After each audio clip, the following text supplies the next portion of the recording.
Quantas vezes no nosso dia a dia ouvimos ou usamos a expressão falta de ética se referindo à indignação com um comportamento alheio? Se ética era um campo de conhecimento de estudiosos e especialistas, como filósofos, médicos e advogados, parece que ultimamente esta palavra invadiu os noticiários e entrou no vocabulário do nosso cotidiano.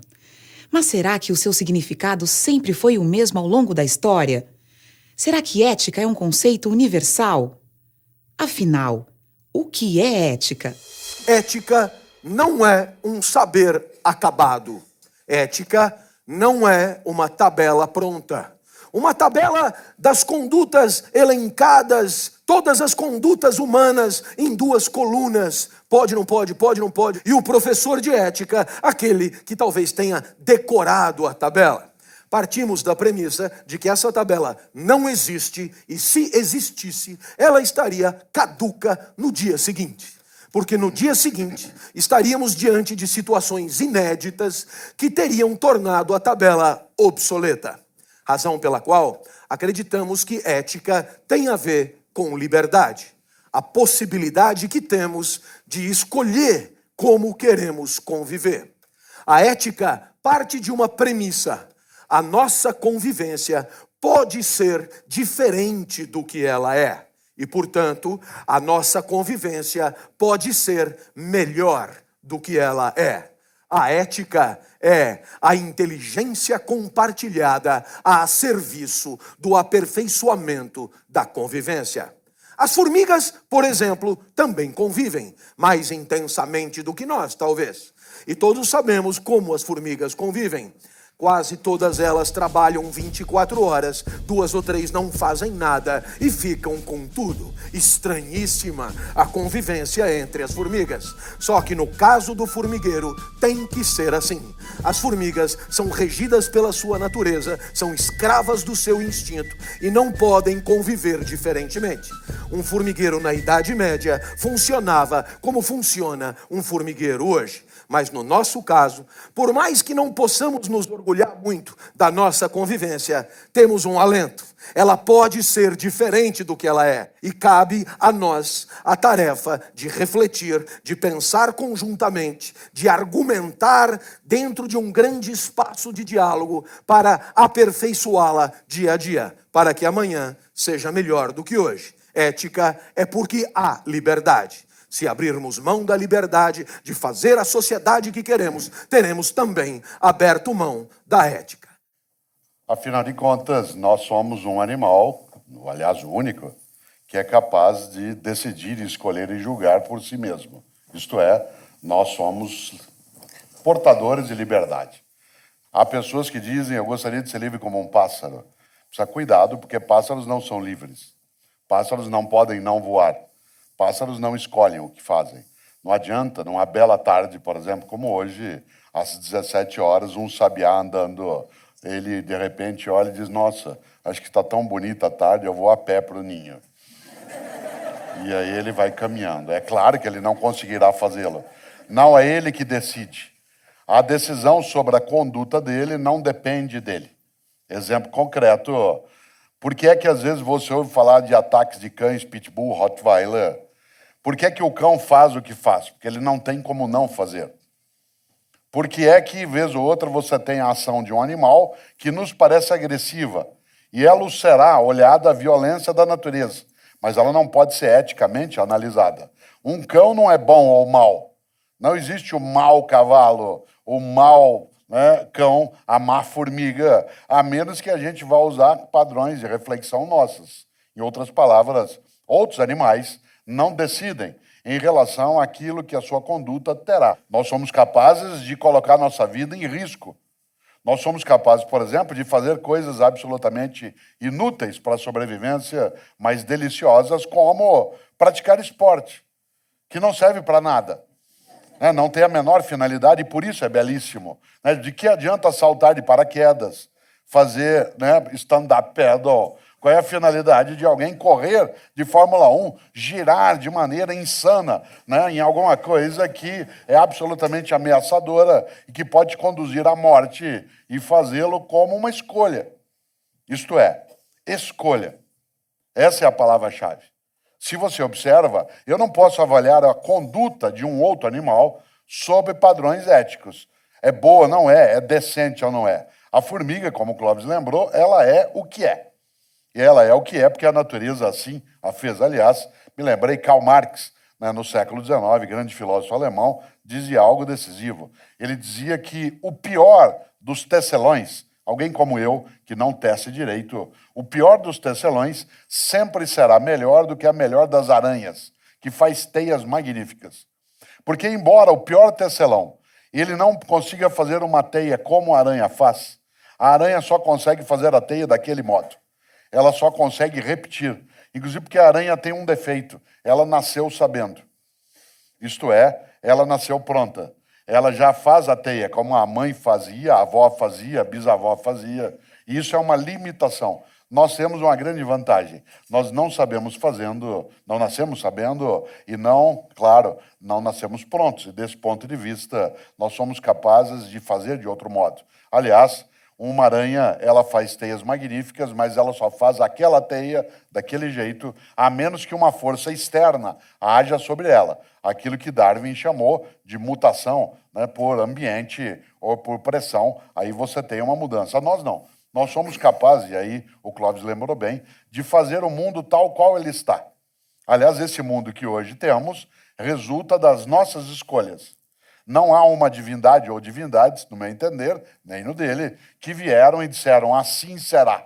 Ao contrário, ele resulta, esse mundo, como ele é, a nossa conduta coletiva, a nossa convivência de escolhas que fizemos. Desse ponto de vista, se assim ele pode não ser do modo como é, porque se nós assim o fizermos, podemos fazê-lo de outro modo. Nesta hora, nós queremos retirar da reflexão sobre ética algo que é muito usual. E eu vou passar por Clóvis já para ele fazer essa reflexão num ponto. Muita gente diz, eu não tenho como não fazer assim. É o sistema. Eu faço assim porque a vida é assim, eu estou em vida social e é o sistema que faz assim. Portanto, eu só posso agir desse modo. Para justificar, inclusive, a conduta que resulta de uma escolha pelo malévolo, quando a possibilidade do benévolo existiria. O malefício é a escolha, o benefício também o é. No entanto, o principal argumento que muita gente usa é que eu posso fazer, a vida é assim, é o sistema. É isso? Denomina-se má fé. Quando você nega a própria liberdade. Quando você nega a própria condição de agente livre e capaz de fazer escolhas, sobretudo para justificar comportamentos que nos envergonham, que nos causam tristeza e que sabidamente não deveríamos ter tido. A verdade é que atribuir a razão das nossas causas a outras circunstâncias que não a nossa liberdade nos convém. Porque essa coisa de ser livre pode parecer um privilégio, mas não é sempre. O homem sempre, ao se considerar livre, julgou-se superior ao resto da natureza. Basta você ver as definições que ele dá de si mesmo. Os gregos diziam que nós estamos a meio caminho entre os animais e Deus. Os cristãos, depois, não economizaram elogios e disseram que nós somos feitos à imagem e semelhança de Deus. Mais até, somos filhos de Deus. E tudo isso por causa da liberdade que é a nossa, por causa da capacidade que é a nossa de fazer acontecer a vida de acordo com o nosso discernimento. Mas esta possibilidade, que pode ser entendida ingenuamente como um privilégio, muitas vezes, quando observada de perto, é fonte de sentimentos desagradáveis. E a filosofia tem também um nome para esses sentimentos: angústia. Angústia, Cortella, é o que você sente toda vez que percebe que é livre, que a vida depende da tua escolha e que essa escolha não é tranquila. Para escolher, é preciso atribuir valor às possibilidades de escolha. Aliás, essa definição é de dicionário de papelaria. Escolher é identificar a alternativa de maior valor. Ora, sendo assim, poderíamos pensar num exemplo. O professor precisa atribuir valor ao aluno, então ele aplica uma prova ele conclui que o aluno vale 8. E qual foi o protocolo que ele utilizou? Ele comparou a prova do aluno a um gabarito, a uma prova nota 10, a uma referência. O que é que você aprende? Que não existe como atribuir valor sem ter uma referência de comparação, uma referência de contraste. Então, nesse momento, você poderia ser levado a pensar assim: ótimo, nossos problemas acabaram. Na hora das dúvidas existenciais, basta ter um gabarito da vida, basta ter a vida nota 10, basta ter a referência. Qual é a má notícia? A má notícia é que, diferentemente da prova do professor, a vida não tem uma única resposta certa. Se você vai ao exército, o primeiro valor do banner é a disciplina. E a melhor solução é sempre a mais disciplinada. E na hora da dúvida, quando a corneta toca às 5 da manhã, você levanta. A disciplina é a referência. Mas se você sai do exército e vai para um asilo de idosos, o primeiro valor ali é o repouso.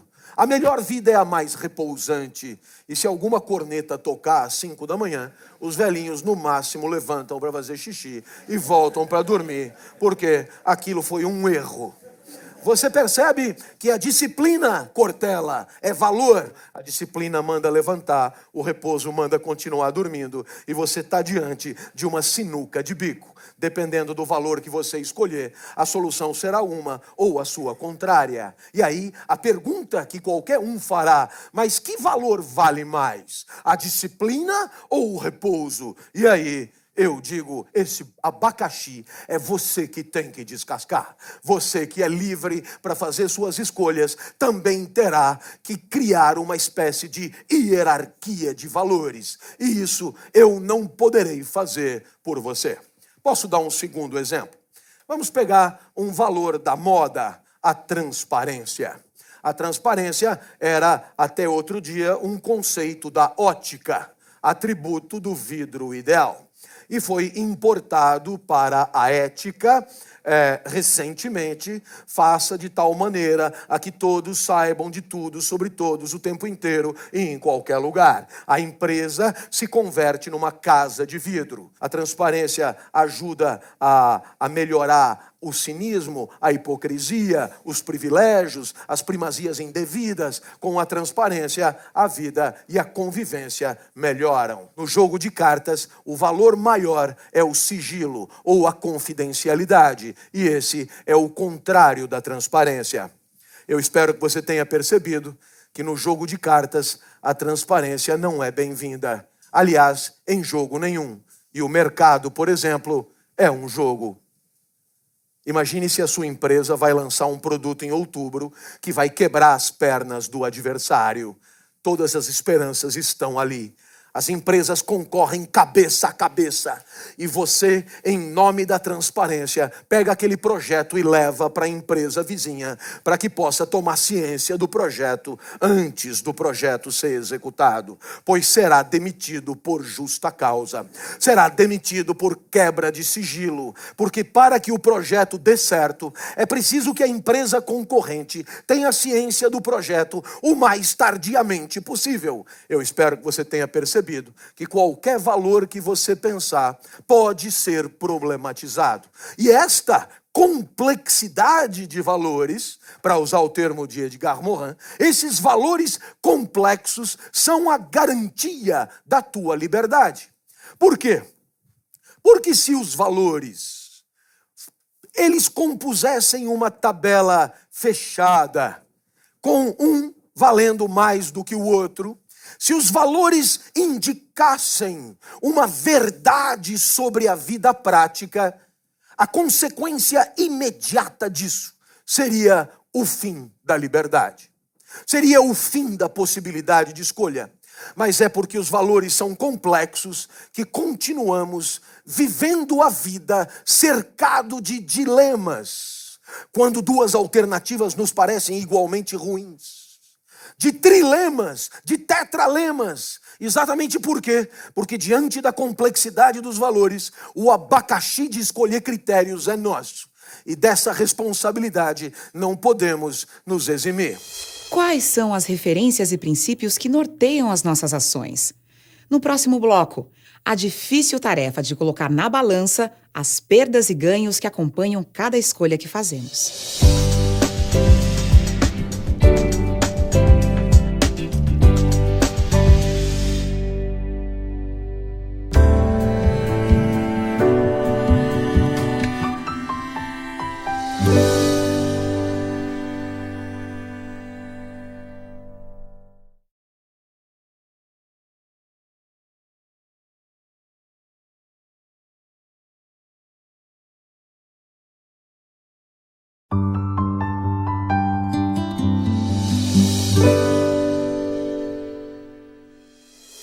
Se hoje temos mais liberdade de escolha, por outro lado também vivemos a angústia que esta liberdade nos traz. Identificar as alternativas, estabelecer uma hierarquia de valores e assumir a responsabilidade de nossa decisão. O que precisamos ter claro são os critérios que vão fundamentar as nossas escolhas.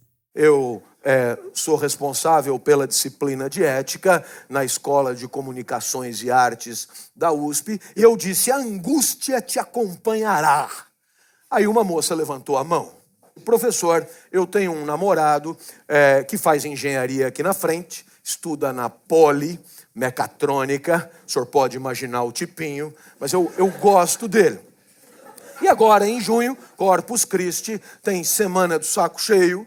Então, a gente aproveita para fazer o JUCA, Jogos Universitários de Comunicação. E esse ano foi em Guaxupé. E eu falei pro meu namorado: vem comigo, larga disso, descansa um pouco, vamos brincar, vamos divertir. Ele não pôde ir. Estava terminando um robô, faltavam só 2 antenas assim, pro robô ficar pronto. Você sabe que tem robô que sem antena, ele não fica feliz, não é? Então, vá você, não é?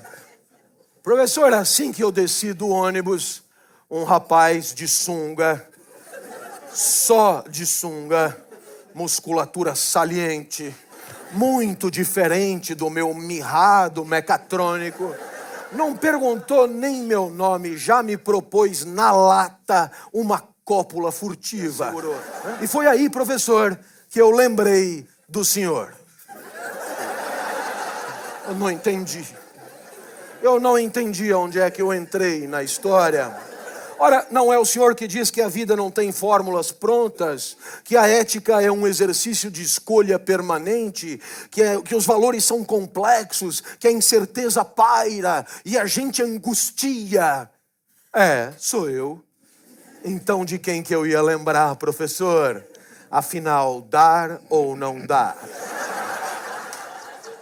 Eu espero que você tenha percebido que, dependendo do valor que você usar para resolver esse dilema, a resposta será uma ou outra. Há um valor extraordinário, que é o prazer. Ninguém pode abrir mão dele. Mas há, por exemplo, um outro valor, o respeito, quando você considera a alegria e a tristeza do outro na hora de decidir livremente a própria vida. E aí, pelo respeito ao mecatrônico, ela não deveria dar para um marombado de sunga. Eu espero que você tenha percebido. Os dilemas fazem parte da nossa vida. A ética não é uma solução pronta e acabada. Não se trata de um protocolo simplificador da existência. A ética não é autoajuda. A ética não se confunde com 10 lições para ser feliz. A ética não é o politicamente correto. A ética não é um conjunto de respostas prontas. Por quê? Porque se assim fosse, teriam nos escravizado. A ética é emancipadora. Devolve para você a liberdade que é a sua, com tudo que a liberdade tem. Angústia, não é, professor? E o Martin Heidegger, que é um grande pensador, como sabem, né, do século XX, ele dizia que a angústia, ela é a possibilidade plena. Ele dizia que a angústia é a sensação, às vezes, do nada. Isto é, quando você sente que você precisa preencher algo que está à tua frente. E é interessante porque o Clóvis trouxe à tona, né, vários tipos de situações em que por trás está a ideia de escolha. Isto é, que você precisa ter critérios para escolher. De maneira geral, a ética é o conjunto de valores e princípios que você utiliza para a tua conduta, para as tuas escolhas. Faço, não faço, vou, não vou, abro, não abro, pego, não pego, transo, não transo. Toda esta lógica, ela nos conduz à necessidade de entender a ética como sendo, acima de tudo, fruto dessa mesma liberdade. E, portanto, sendo ela resultante de escolha, não há possibilidade de entender a ética como sendo algo, primeiro, já pronto, como Clóvis lembrou várias vezes, segundo, que seja absolutamente fácil. Não o é. Afinal de contas, quando a gente imagina tanto o exemplo do sigilo quanto da transparência, que o Clóvis trouxe à tona, cautela para não cair numa armadilha, que é imaginar, então, que a regra é vale tudo. Se vale a transparência e vale o sigilo, depende da situação. Essa lógica do depende, ela é extremamente arriscada. Uma coisa é entender a ética como resultante de algo que é a relatividade. Uma coisa é entender a relatividade das nossas escolhas. Dependerá da circunstância, do tempo, do momento, da ocasião. Outra coisa é transformar relatividade em relativismo. Qual é a diferença entre relatividade e relativismo? Relatividade é quando eu percebo que as minhas escolhas elas dependem da circunstância que eu estou vivendo e é isso que vai orientar também a minha escolha. Relativismo é achar que vale qualquer coisa. Tanto faz, vale qualquer coisa. Vou dar um exemplo que é absolutamente direto nessa percepção, quando a gente imagina, por exemplo, um código de conduta, como os 10 mandamentos de origem hebraica, que depois, tanto cristãos como islâmicos, acabaram tendo como referência. Um dos mandamentos, ele hoje é traduzido do jeito que eu vou dizer. Não cobiçar a mulher do próximo. Se você pegar esse mandamento no original, em hebraico, ele vai estar escrito do jeito que eu vou dizer agora. Uma coisa é como ele está, não cobiçar a mulher do próximo. Em hebraico, no original, quando ele foi produzido, o mandamento diz: não cobiçar o boi, a terra e a mulher do próximo. Porque o mandamento se refere à propriedade e não à fidelidade. Afinal de contas, ele inseria tanto a mulher, quanto o boi, quanto a terra, como parte de uma propriedade. Não é estranho que assim fosse, afinal, algumas pessoas assim entendem até hoje. E desse ponto de vista, se eu só vou compreender esse mandamento do modo como ele está colocado, se eu conseguir relacioná-lo, aí vem sua relatividade, ao tempo em que ele foi produzido. Ele é uma obra do século XIII a.C., numa sociedade semítica dentro de um mundo oriental. Desse ponto de vista, em relação àquele tempo, faz sentido escrever daquele modo. Quando eu atualizo, isto é, trago para agora, seria estranho um mandamento com essa expressão. Não cobiçar a mulher do próximo. Afinal de contas, até algumas décadas, a lógica seria essa. Hoje, eu teria que atualizá-lo e, sem ser desrespeitoso, as várias religiões que o têm como um dos seus mandamentos, a atualização hoje exigiria que eu escrevesse em 4 partes, e não mais em uma. Isto é, não cobiçar a mulher do próximo, vírgula, não cobiçar a mulher do próximo ou da próxima, vírgula, não cobiçar o homem da próxima, vírgula, não cobiçar o homem do próximo, ponto. Insisto, sem ser desrespeitoso em quem tem nos mandamentos uma referência, a ideia de uma convivência hoje exige que esse mandamento ganhe atualidade. E aí você diz, então valeu e não vale mais? Não, valeu naquele tempo, daquele modo. Quando o Clóvis diz, esse é o nosso abacaxi para ser descascado, há coisas que não adianta. Quando eu penso nas redes sociais, na capacidade de igualdade de gênero, no respeito às relações homoafetivas, não adianta eu buscar amparo para refletir eticamente em Aristóteles, em Platão, em Descartes, em Hegel, em Kant. Eles podem dar alguma iluminação para algumas questões mais gerais, mas coisas do nosso mundo de agora são de agora. Vou dizer algo que pode parecer absolutamente óbvio, mas todo ser humano sempre viveu na era contemporânea, sem exceção. Todo ser humano sempre viveu na era contemporânea, sem exceção. E a ética, ela é uma questão contemporânea. Isto é, ela é uma questão de cada tempo. Por isso, há algo que nos ajuda a pensar. Não existe uma ética universal. Ainda não existe. O que mais se aproximou disso como valores gerais é a Declaração dos Direitos Humanos de 1948. Mas não existe ética individual. Muita gente diz, não, mas na minha ética não há possibilidade de ética individual. A ética é sempre de um grupo, de uma comunidade, de uma sociedade. Dizem que a ocasião faz o ladrão e que todo homem tem seu preço. Você concorda com estas máximas? No próximo bloco, o que pensam os nossos filósofos sobre isto?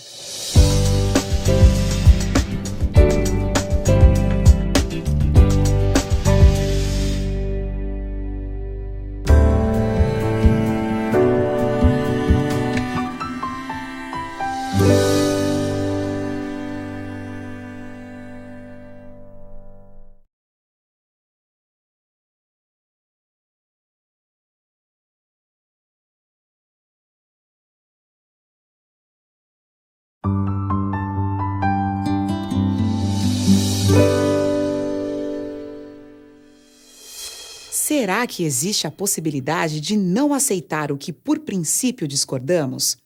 Parece que para muitos não. E justificam dizendo, por exemplo, a culpa é do sistema. Não seria esta uma forma de se eximir da responsabilidade pelas escolhas que fazemos?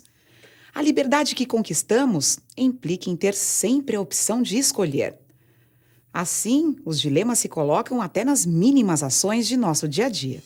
Uma pessoa que vive situações sem ter dilemas, ela está distraída em relação a quais são os valores pelos quais ela faz. E eu tenho muito, mencionei há pouco, né, a questão do mundo hebraico, judaico-cristão. Eu tenho muita cautela quando penso naquilo que tanto judeus, quanto cristãos, quanto muçulmanos, por exemplo, chamam de juízo final.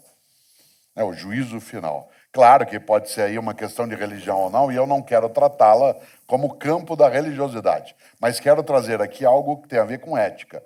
Na crença de algumas religiões, o juízo final é quando você vai prestar contas. Prestar contas do quê? Provavelmente, fosse eu a divindade ou as divindades, no juízo final, sentaria ao teu lado e disse, na tua vida, fez o que fez, por quê? E por que é que não fez o que deveria ter feito? E aquilo que fez como fez, por que não fez de outro modo? Aquilo que fez, qual é a causa de ter feito? Isto é, o juízo não é em relação a tuas ações boas ou más, é em relação à tua escolha pelas ações boas ou más. Há uma frase que circula por aí, que eu acho absurda, que diz que a ocasião faz o ladrão. Eu não acredito nisso de modo algum. Eu acho que a ocasião revela o ladrão. O ladrão, ele fez a escolha de sê-lo antes que a ocasião aparecesse. Milhões de pessoas têm a ocasião à sua frente e não escolhem serem ladrões. A escolha, ela antecede a ocasião. Ser ou não. Agora tem outra coisa que complica. Primeiro, valores são relativos, mas não são relativistas. Não é que vale qualquer coisa em qualquer lugar. Há coisas que nós não queremos que tenham validade. Por exemplo, a diminuição da dignidade humana, a diminuição da honra, da capacidade de vida coletiva, a destruição daquilo que dá sustentação à nossa existência. Eu não quero que isso seja relativizado. No entanto, há algo que a gente, claro, tem que trazer para o nosso território. Nós temos dilemas. E esses dilemas, eles são a fonte dessa liberdade, e essa liberdade nos leva a sofrer. A angústia, ela é um sofrimento. Seria bom não ter de escolher em vários momentos, mas não significa que eu não tenha balançado na situação. Nenhum e nenhuma de nós é imune à fratura ética. E eu venho dizendo, e aí passo de novo para o Clóvis, algo em vários lugares, né? Uma das pessoas que eu mais admiro na minha história é um ex-prefeito da cidade de São Borja. Vocês sabem que São Borja, no Rio Grande do Sul, é uma cidade de fronteira. E durante as ditaduras do Brasil, especialmente a ditadura Vargas, né, de 37 a 45, depois a militar de 64 a 84, cidades que são consideradas de segurança nacional, como capitais, fronteira, mananciais, área de porto, o prefeito ele não era eleito, ele era escolhido pelo ditador ou pela estrutura de direção ditatorial.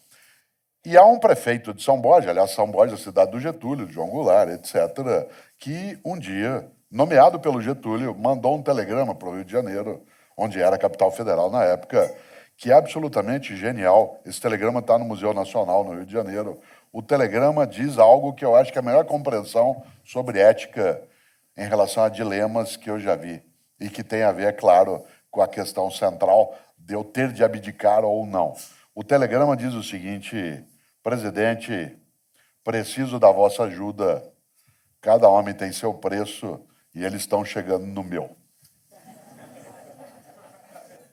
Você tem um preço e eu tenho um preço.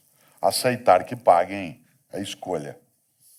Há milhares e milhares e milhares de pessoas no dia a dia que se levantam, vão trabalhar, se deparam com situações em que poderiam ser indecentes, nojentas, corruptas, violentas, e não o são.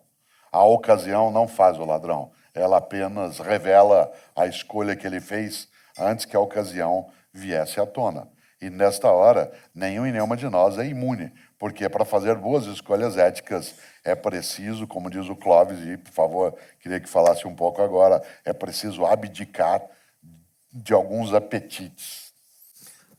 Claro, a ética é um zelo coletivo pela convivência. A ética é um zelo que todos temos que ter com esse patrimônio de convivência coletiva.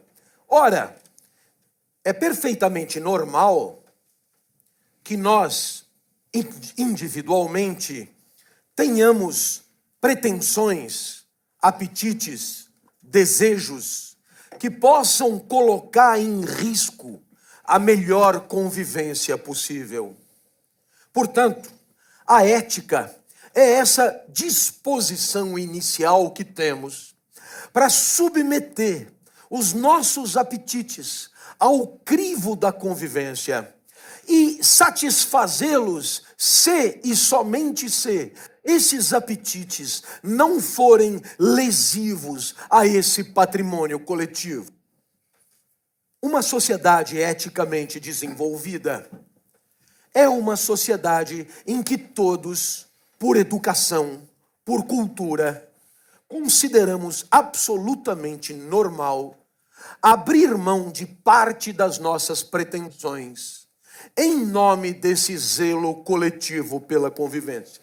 A ética é necessariamente intersubjetiva. A ética é necessariamente social. A ética é inteligência coletiva que busca a melhor convivência possível. Porém, como somos todos sociais, como a nossa vida e os nossos corpos são ortopedizados, são estiletados, são esculpidos pelas nossas relações sociais, é evidente que a nossa vida ética tem consequências afetivas importantes.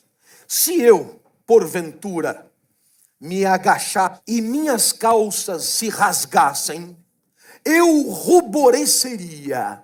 Por quê? Porque a heresia de uma regra social, a ruptura de uma regra social incorporada, feita a corpo, determinará no meu corpo uma reação imediata.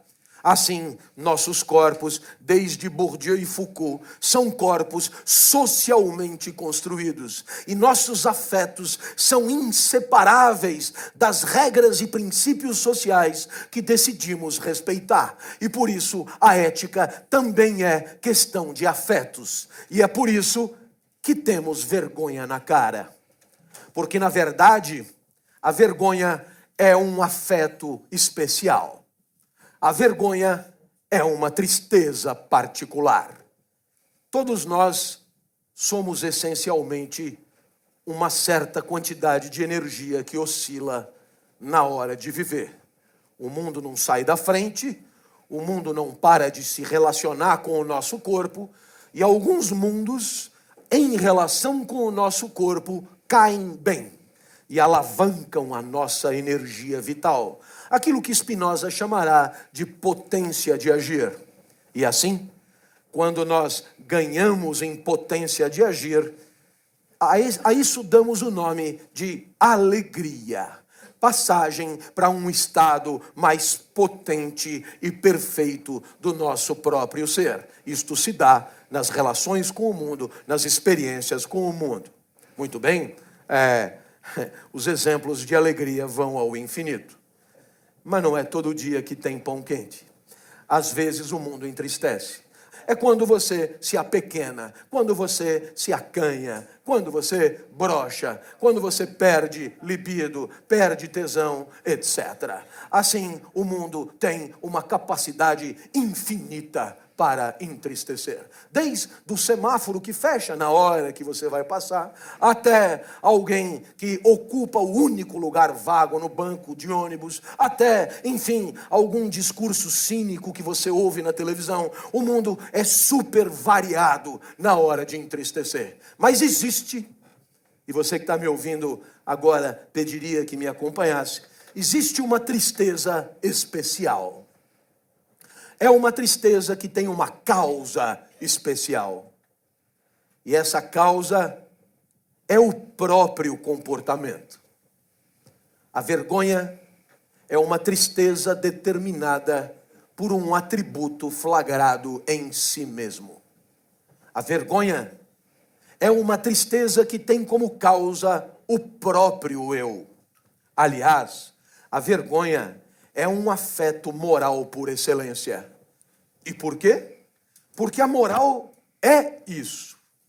É uma reflexão do eu com o eu sobre como é que o eu deve fazer, deve agir, deve proceder. A moral é quando não tem ninguém olhando. A moral é você com você mesmo. A moral independe de castigo. A moral independe de repressão. A moral independe de radares fiscalizadores. A moral independe de câmeras que flagram e registram. A moral é aquilo que você não faria, porque você não faz isso. Por princípio. E é claro, tem horas que você age e não fica contente com o que fez. Tem horas que você age e lamenta ter agido como agiu. Tem horas que você é causa da tua própria tristeza. Pois muito bem, tem horas que você se envergonha. O risco maior é perder a capacidade de se entristecer consigo mesmo. O risco maior é o de perder a vergonha na cara. O risco maior é o risco de não perder a face, tornar-se blindado, autista moral, imune. E você age mal e já não se incomoda mais com isso. E você se flagra canalha e não se apequena com isso. E aí você tornou-se sem vergonha. E o sem vergonha é uma crosta afetiva e um enorme risco social. Ética é uma questão de prática, de reflexão. Ética depende do caráter? No próximo bloco.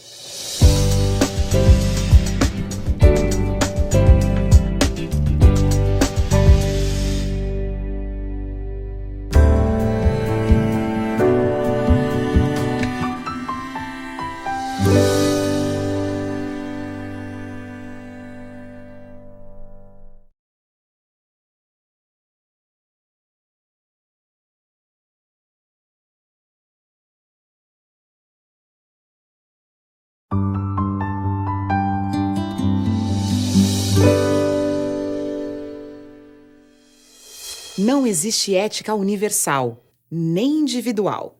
Ela é sempre de um grupo, de uma comunidade. Como dizem nossos convidados de hoje, a ética é uma inteligência coletiva que estabelece os princípios para a boa convivência de uma sociedade.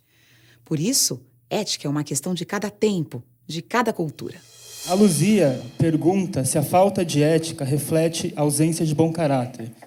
Aristóteles tinha um entendimento sobre ética que não coincide rigorosamente com o nosso. Aristóteles acreditava que ética fosse uma reflexão sobre a vida como um todo. E até o fim da vida é possível dar a ela um encaminhamento nobre. Ora, o que a vida tem que ter para valer a pena, segundo Aristóteles? Aristóteles, que era biólogo, que era botânico, comparava a nossa vida à muda de uma planta. A planta, enquanto muda, é uma grande possibilidade de tornar-se uma grande árvore. E dependendo da vida que a planta levar, ela vai vingar. Ora, nós também nascemos muda, nascemos potência, nascemos com recursos naturais, talentos e habilidades. Aquilo que Aristóteles chamava de virtudes. E esses nossos recursos naturais poderão ser atualizados, transformados em performance, e assim, aos poucos, vamos nos tornando uma grande árvore. Vamos, portanto, buscando a excelência da nossa vida.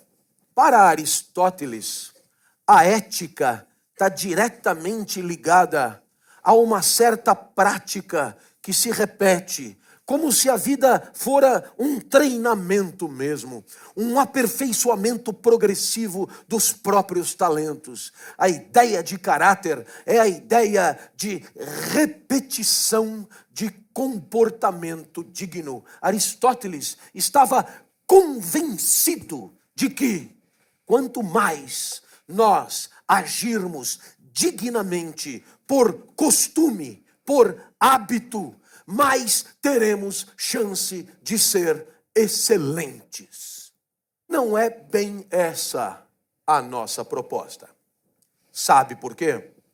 Porque no fundo, Aristóteles entendia a ética como os personagens entendem a ginástica. Vá fazer ginástica todo dia no mesmo horário. Assim você nem pensa. Você acorda e já vai fazer. Você percebe que a ideia de caráter, a ideia de hábito e de costume, para Aristóteles, tem muito a ver com um comportamento digno que decorre de um hábito que dispensa articulação intelectiva o tempo inteiro. Ora, nós aqui temos em relação à ética um olhar um pouco diferente. Sabe por quê? Porque acreditamos mesmo que pode até ser arriscado. Talvez a dignidade por hábito seja mais garantida.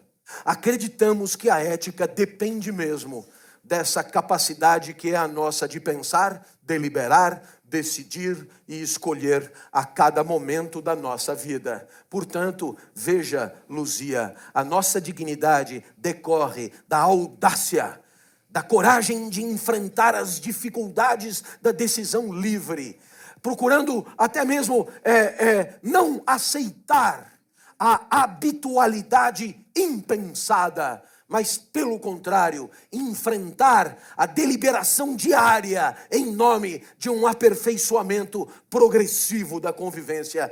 Porque se nos fiarmos no hábito, se nos fiarmos na cotidianidade, se nos fiarmos na repetição, teremos menos capacidade para subverter, para revolucionar, para fazer diferente e para encarar um mundo cada vez mais desafiador que condena nossos hábitos e nossos costumes a uma inadequação segundo a segundo.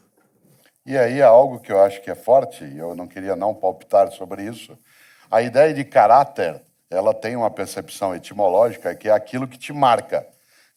Em português lusitano ficaria mais claro, porque seria caráter, da onde vem característica, isto é, aquilo que te marca, aquilo que dá a tua identidade, aquilo que fica em você é resignado no sentido de algo que está estruturante. Nesta hora, acho que caráter e ética estão ligados a uma coisa decisiva.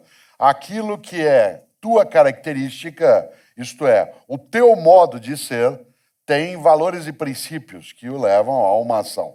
E essa ação, como lembrou o Clóvis agora, resulta de uma escolha, de uma decisão.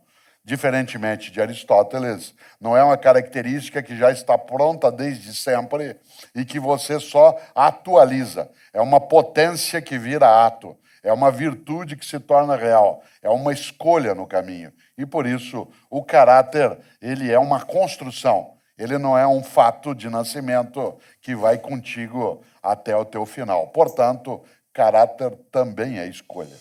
Em 2012, durante uma maratona na Espanha, Fernandes Anaya surpreendeu o público. Ele era o segundo colocado da prova quando viu o queniano Abel Mutai, que liderava com folga, diminuir o ritmo a poucos metros da vitória por achar que já havia cruzado a linha de chegada. O que fez o espanhol?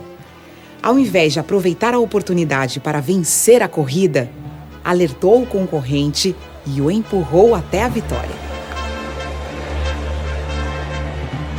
Um jornalista veio com o microfone e disse assim: "Por que você fez o que fez?" E o menino espanhol disse: "Fiz o quê?" Ele não compreendeu a pergunta. Ele tem valores de conduta em que essa pergunta não faz sentido. O jornalista insistiu, disse: "Mas por que o senhor fez isso?" Ele disse: "Isso o quê?" Ele não compreendeu, ele não achou que houvesse outra coisa a fazer do que aquilo que ele houvera feito.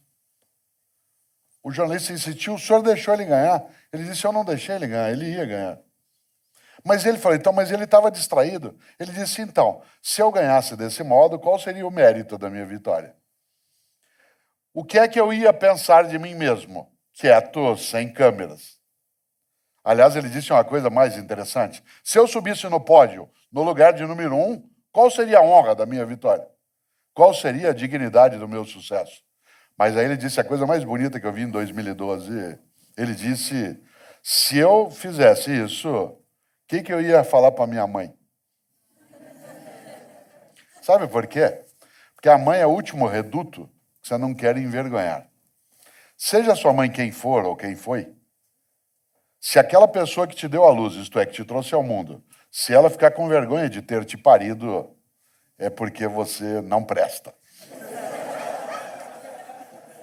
Não presta para quê? Para conviver, para estar junto, para ser gestor público ou privado, para ser professor, para ser marido ou esposa, para ser amigo ou amiga. A mãe é o último reduto. Pode parecer romântico, mas a vergonha, ela tem uma fonte matricial, que é o mais fundo do teu eu, que é aquilo que te gerou. Não quero fazer aqui um tolo elogio à questão da maternidade em si. Eu estou falando de outra coisa. Aquilo que você não quer envergonhar. Immanuel Kant, grande filósofo alemão do século XVIII, tem uma frase que é estupenda. Ele dizia, e esse é um princípio que vale para qualquer lugar, ele dizia: tudo que não puder contar como fez, não faça.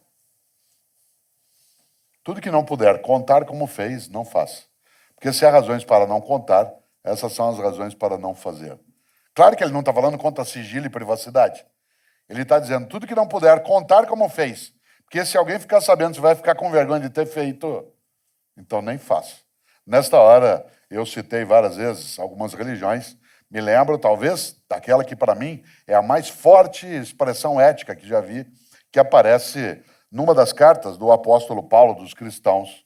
Está lá no capítulo 6, versículo 12. O apóstolo dos cristãos escreveu: tudo me é lícito, mas nem tudo me convém. Isto é, eu posso fazer qualquer coisa, porque eu sou livre, mas eu não devo fazer qualquer coisa. O que eu não devo fazer? O que torna imunda a minha história, o que mancha a minha trajetória, o que agride a minha comunidade, o que envergonha a mim mesmo, o que entristece minha mãe. Meu coração está no escuro. A luz é simples, regada ao conselho simples de meu pai, minha mãe, minha avó e os justos que os precederam. Não roubarás. Devolva o lápis do coleguinha. Esse apontador não é seu, meu filho. Ao invés disso, tanta coisa nojenta e torpe tenho tido que escutar. Até habeas corpus preventivo, coisa da qual nunca tinha visto falar e sobre o qual minha pobre lógica ainda insiste. Esse é o tipo de benefício que só ao culpado interessará. Pois bem, se mexeram comigo, com a velha e fiel fé do meu povo sofrido, então agora vou sacanear. Mais honesto ainda vou ficar, só de sacanagem. Dirão, deixa de ser bobo, desde Cabral que aqui todo mundo rouba. E eu direi, não importa, esse será meu carnaval. Vou confiar mais e outra vez. Eu, meu filho, meu irmão e meus amigos. Vamos pagar limpo a quem a gente deve e vamos receber limpo do nosso freguês. Com o tempo a gente consegue ser livre, ético e escambau. Dirão, é inútil, todo mundo aqui é corrupto desde o primeiro homem que veio de Portugal. E eu direi, eu não admito. A minha esperança é imortal. E eu repito, ouviram? Imortal. Sei que não dá para mudar o começo, mas se a gente quiser, vai dar para mudar o final. Numa sociedade em que há degradação em várias circunstâncias, omitir-se é ser cúmplice. A escola não nos proporciona condições para uma reflexão analítica sobre o nosso comportamento moral.